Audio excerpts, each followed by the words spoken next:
جتنے حضرات نے سوالات بھجوائے ہیں، دیکھیے یہ قربانی جس پہ بھی واجب ہے وہ اپنی طرف سے کرے، اس کے بعد اپنے گھر والوں کی طرف سے کرے، اس کی مرضی۔ زندہ اور مردہ سب برابر ہے۔ کوئی والدین کسی کے زندہ ہیں اور اپنے والد کی طرف سے، والدہ کی طرف سے ایک جانور اللہ کے راستے میں اس کا خون بہانا چاہتا ہے، خدا کا قرب حاصل کرنے کا بہترین ذریعہ ہے اپنے والد کے لیے وہ ایک جانور کو ذبح کرے کہ اللہ اس کا ثواب میرے والد کو پہنچے جو کہ زندہ ہے۔ ایصال ثواب میں سب سے زیادہ وسعت حنفیہ کے ہاں ہے، حنفی فقہا کے ہاں۔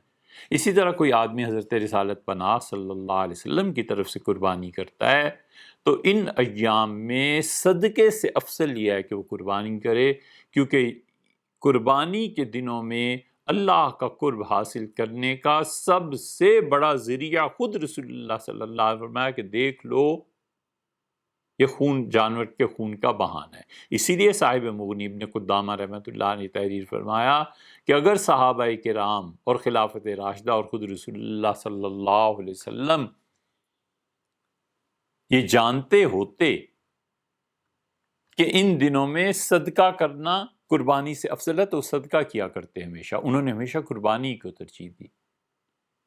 اس لیے جو بھی قربانی کرتا ہے وہ اللہ کا زیادہ قرب حاصل کرتا ہے۔ زندوں کی طرف سے بھی کی جا سکتی ہے، وفات شدہ لوگوں کی طرف سے بھی کی جا سکتی ہے، اس میں کوئی کسی کی تخصیص نہیں ہے۔ اور آخری بات یہ کہ الحمدللہ بہت سے حضرات ہمارے یہاں قربانی کا حصہ اس کے پیسے بھیج رہے ہیں۔ محترم گلزار صاحب اور خالد صاحب، ان کے ہاں بھی لوگ پیسے بھیج رہے ہیں اور کچھ لوگ براہ راست ہمیں بھی بھیج رہے ہیں۔ کتنے پیسے ہیں یہ سب تفصیلات آپ لوگ جانتے ہیں۔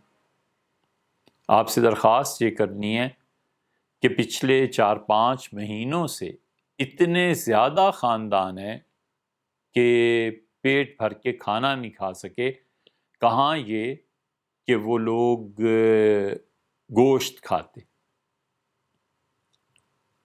آج 1 ذی الحج ہے اور 9 دن باقی ہیں، اور اس سے بھی پچھلے چند دن پیچھے چلے جائیے تو ذی القعدہ کی آخری تاریخوں میں بھی لوگوں نے کہا کہ میرے لیے گوشت کچھ رکھیے گا، ہمیں گوشت کھانا ہے۔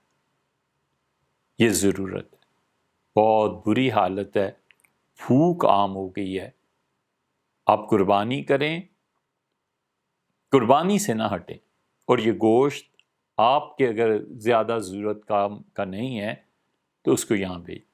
ہم نے اس مقصد کے لیے 100 جانور خریدے اور 700 حصے پڑنے چاہیے، لیکن ابھی تک شاید 80 یا 90 حصوں کو لوگوں نے لکھوایا یا رقم ادا کی ہے۔ آپ مہربانی کریں، اور اس سے آپ کے مسلمان بھائیوں کی مدد بھی ہوگی، اللہ کا قرب بھی حاصل ہوگا، اور یہ مواقع زندگی میں بار بار نہیں آتے، کبھی آتے ہیں کہ انسان تھوڑی سی قربانی دے۔ اللہ تعالیٰ آپ کو توفیق بخشے، قبول فرمائے، اور خدا کرے کہ یہ فتویٰ اس کے ہاں منظور۔